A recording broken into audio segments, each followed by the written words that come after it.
Assalamualaikum warahmatullahi wabarakatuh. Di sini saya akan membahas mengenai konversi saham dan earning per share.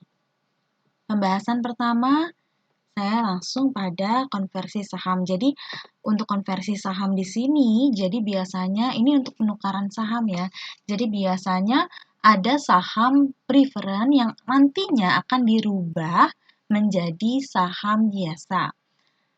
Pada waktu terjadinya penukaran, ini biasanya ada perbedaan antara harga saham baru dengan harga perolehan saham lama. Dan perbedaan ini harus dicatat sebagai laba atau rugi dalam buku pemegang saham. Nah, saham-saham yang dimiliki sebagai investasi jangka panjang ini ditarik kembali oleh perusahaan dan ditukar dengan saham jenis lain. Nah, ini ya. Jadi biasanya saham preferen yang nanti akan ditukar menjadi saham biasa. Oke, langsung saja kalian bisa lihat di sini contohnya. Ini ada modal sahamnya PTX per tanggal 31 Desember 2000A. Jadi di sini ada modal saham, preferen, dan ada modal saham biasa. Oke, kalau kita lihat dari modal saham preferennya, jadi total saham preferen ini bernilai 110.500.000. Baik, ini didapat dari nilai saham preferennya dan adanya premi atas saham preferen. Oke, bagaimana kalau misalnya ada ketentuan saham preferen yang menyebutkan bahwa tanggal 15 Januari 2000B setiap satu lembar saham preferen dapat ditukar dengan 10 lembar saham biasa. Nah, pada tanggal tersebut semua pemegang saham preferen ini menukarkan sahamnya. Oke, jadi kalau untuk 1000 lembar saham preferen berarti akan ditukarkan menjadi 10.000 gitu kan lembar saham biasa. Nah, berarti kalian bisa lihat di sini karena di sini ada 1000 lembar ya yang diterbitkan dan beredar, berarti untuk 1000 lembar saham preferen, nah ini yang dikeluarkan berarti untuk saham biasanya menjadi 10.000 karena di ketentuannya setiap satu lembar saham preferen dapat ditukarkan dengan 10 lembar saham biasa. Oke, kita dapat menjurnal di sini, berarti ini semuanya habis ya. Berarti saham preferennya habis senilai 100 dan premi saham preferennya habis senilai 10.500.000. Oke, pada saham biasa, kalian perhatikan di sini, 10.000 dikalikan dengan saham biasa. Kalau kalian lihat di sini nilai nominalnya 10.000, berarti 10.000 dikalikan 10.000 rupiah sama dengan 100 juta. Nah, untuk selisihnya ini kebetulan saja ini sama senilai 10.500.000. Oke. Nah, ini ada lagi soal apabila satu lembar saham preferen akan ditukarkan dengan 15 saham biasa. 15 lembar saham biasa. Berarti kalau untuk 1000 lembar saham preferen, berarti yang akan dikeluarkan untuk saham biasa ini sebanyak 15.000.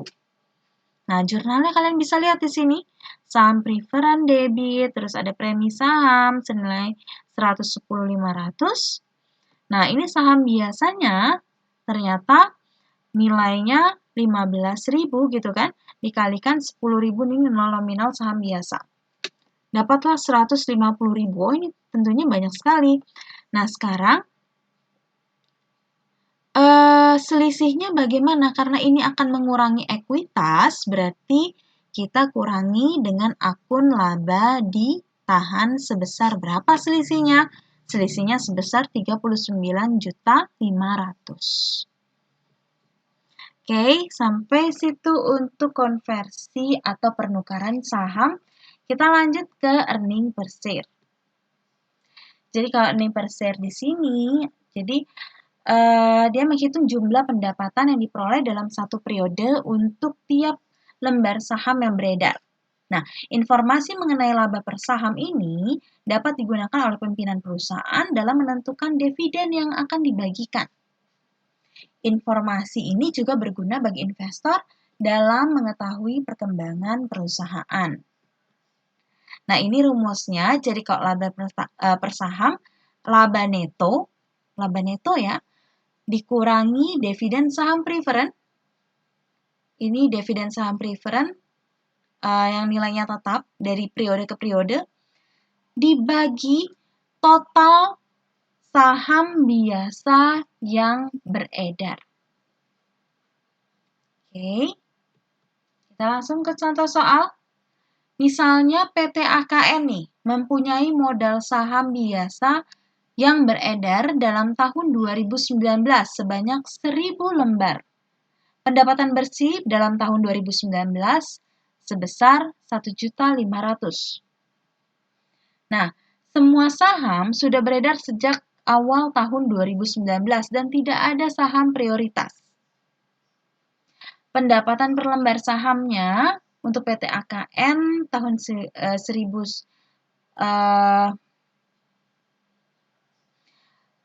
2019 ini sebesar berapa, itu yang ditanyakan. Berarti kita bisa hitung nih, karena nggak ada dividen saham preferen, 1.500.000 dikurangi 0 kan, langsung dibagi dengan total jumlah saham yang beredar sebesar 1.000 lembar. Berarti EPS-nya atau earning per share-nya ini senilai Rp1.500. Yang artinya setiap bagian akan menerima pendapatan bersih yang sama, yakni sebesar Rp1.500. Oke. Nah, di sini ini lupa saya hapus ya. Jadi masih soal yang sama, tapi apabila ada saham preferen nih senilai 8%, ini dividen tetapnya 200 lembar dengan nilai nominalnya 1.000 per lembar. Jadi yang pertama mencari dividen saham preferennya terlebih dahulu. Dividennya itu kan 8% dikalikan 200 lembar dikalikan 1.000 per lembar. Jadi 16.000. Berarti EPS-nya 1.500.000 dikurangi 16.000 dibagi 1.000. Dapatlah earning per share-nya 1.484. Jadi setiap bagian akan menerima pendapatan bersih yang sama sebesar 1.484. Baik, sekian pembahasan dari saya. Terima kasih.